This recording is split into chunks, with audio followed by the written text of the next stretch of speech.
Hi, I'm John from Batteries on Wheels. How much range does a Tesla really lose after 5 years or 100,000 miles? Let's find out.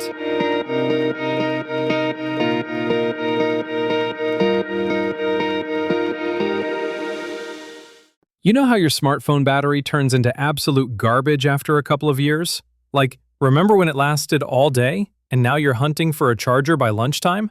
Well, a lot of people assume the same thing happens to Tesla batteries, that after 5 years or 100,000 miles, your electric car basically becomes a very expensive paperweight. But here's the thing, the data tells a completely different story. So today, we're diving into the real numbers. How much range does a Tesla actually lose after 100,000 miles or 5 years of ownership? And, spoiler alert, you might be surprised. Look, I'm not here to sell you a Tesla or trash talk them either. What I want to do is look at actual data from real owners who've put serious miles on these cars. We're talking about people who've hit 100,000 miles, 150,000, even pushing past 200,000 kilometers. People who've been daily driving these things for 5+ years in all kinds of conditions. We'll cover what the degradation curve actually looks like, what affects battery health, and what kind of maintenance costs you're really looking at when you cross that 100,000-mile threshold. And most importantly, we'll answer the big question. Should you actually be worried about battery degradation? Or is this just another overblown internet fear? Let's get into it. Alright, let's talk numbers. And I'm going to give you the bottom line right up front. Most Teslas lose somewhere between 5 to 10% of their battery capacity after about 5 years or 100,000 miles. That's it. Not 30%, not 40%, usually around 5 to 10%. Now, where does this number come from? Well, there's actually a ton of crowdsourced data from Tesla owners, especially in Europe, who've been tracking this stuff obsessively. And when you look at hundreds of cars, the pattern is pretty consistent. One large dataset shows that by 100,000 kilometers, that's about 62,000 miles, most owners are seeing around 5% battery degradation. And even when you push past 250,000 kilometers, which is over 155,000 miles, the degradation is still typically under 10%. Here's what's really interesting. The degradation curve isn't a straight line. You lose a bit more in the first year or two, maybe 3 to 5%. And then it really slows down. The curve flattens out, instead of just continuing to drop. A 2024 study looking at hundreds of real-world owners found that most Teslas still have over 90% of their original range at 100,000 miles. Many are staying above 80% capacity even beyond 125,000 miles. Let me put this in perspective with an example. Say you bought a Tesla with 500 kilometers of rated range when it was brand new. After 100,000 kilometers of normal use, most owners are still seeing something like 450 to 475 kilometers showing up on their screen. That's really not bad at all, especially when you consider that most people's daily commute is, what, maybe 50 to 100 kilometers round trip? You're still charging once or twice a week, just like you were when the car was new. The phone battery comparison just doesn't hold up. These batteries are way bigger, way better managed, and way more durable than the tiny cell in your pocket. Now let's hear from some actual people who've lived with these cars long-term. I came across a Model 3 long-range owner who crossed 100,000 miles. That's about 160,000 kilometers. When the car was new, it had around 310 miles of EPA-rated range. After all those miles, they're still seeing about 260 to 265 miles of range on a full charge. That's roughly 85% of the original capacity. Not perfect, but totally usable for daily driving and even road trips. Another owner I found had put on about 80,000 miles over 3 years. Pretty heavy use. They reported around 7 to 8% degradation, still well over 90% capacity remaining. And here's something interesting. When they did actual highway range tests, the real-world range was a bit lower than the EPA estimate. But that's always been the case, even when the car was new. The EPA numbers are kind of optimistic to begin with. The key takeaway here? Most long-term owners are not seeing dramatic battery failure. They're not watching their range crater to 60% or 50%. It's usually that modest 5 to 10% dip, and then things stabilize.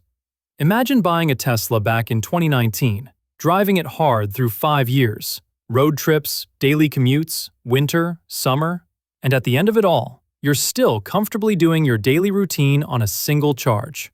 That's the reality for most owners.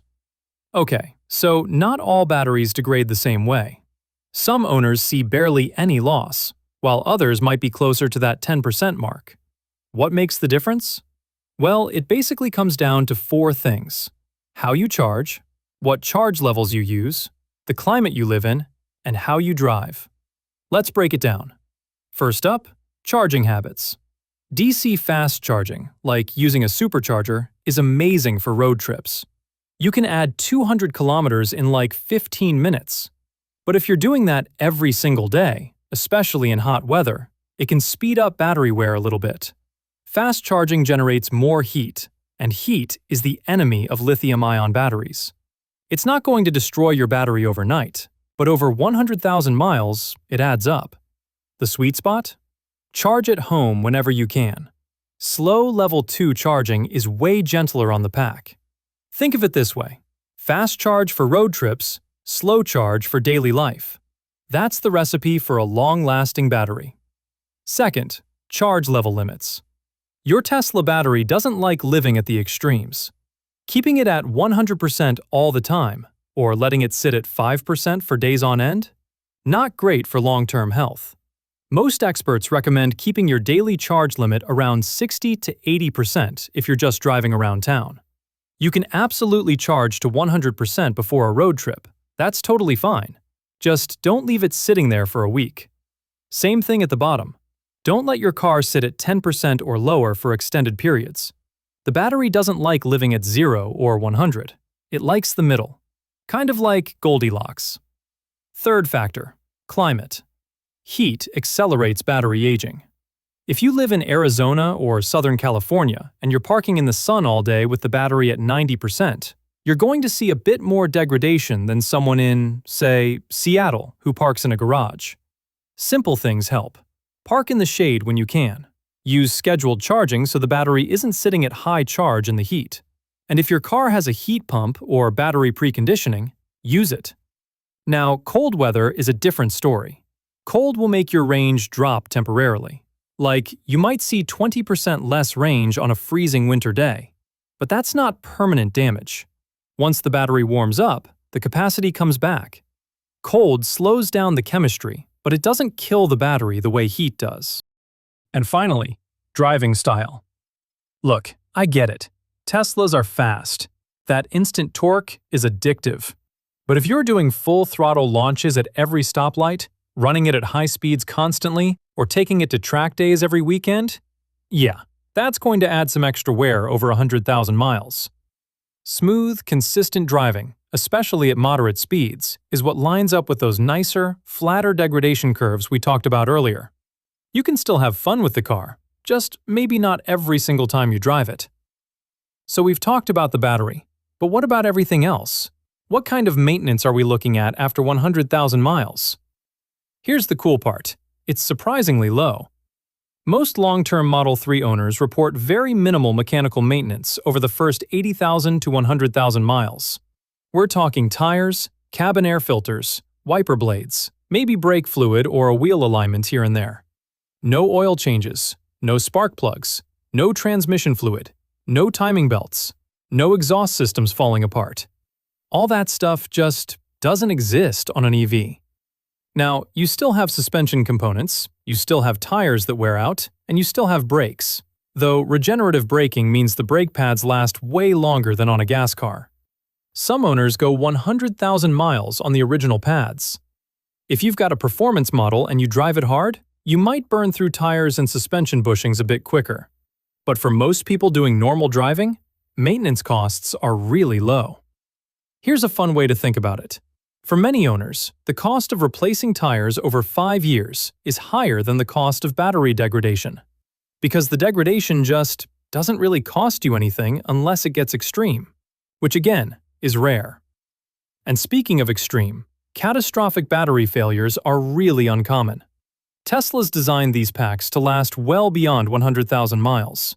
They're targeting 200,000, 300,000 kilometers or more before the battery hits that 80 to 90% capacity threshold. Plus, most Teslas come with an 8-year battery and drive unit warranty with a minimum capacity guarantee. So at 5 years and 100,000 kilometers, you're likely still covered.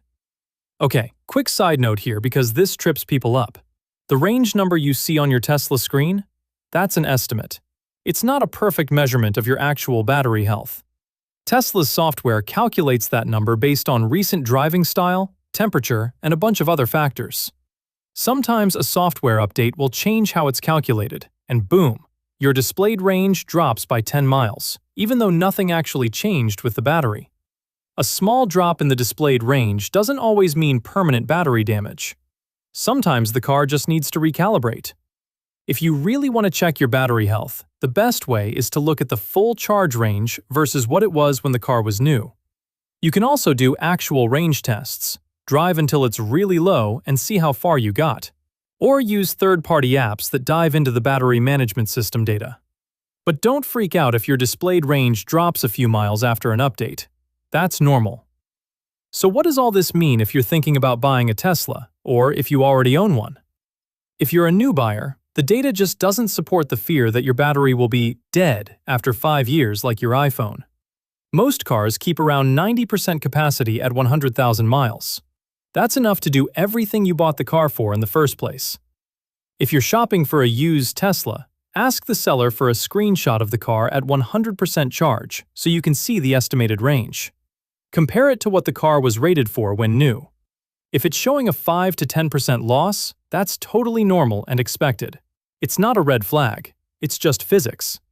If you're seeing 20% or more degradation, you might want to ask more questions. Was it fast-charged constantly? Does it live in a really hot climate? Has it been driven hard? That doesn't mean it's a bad car, but it's good to understand the history.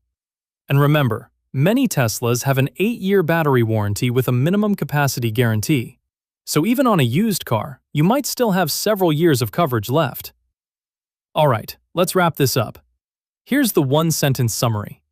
Most Teslas lose some range over time, but after 5 years and around 100,000 miles, the battery is usually still very healthy and totally usable. It's not like your phone.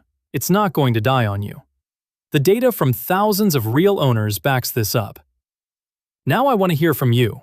If you own a Tesla, or any EV really, drop a comment below with your mileage and your battery health. If you found this helpful, smash that like button, subscribe for more deep dives into EV tech. Thanks for watching, and I'll see you in the future.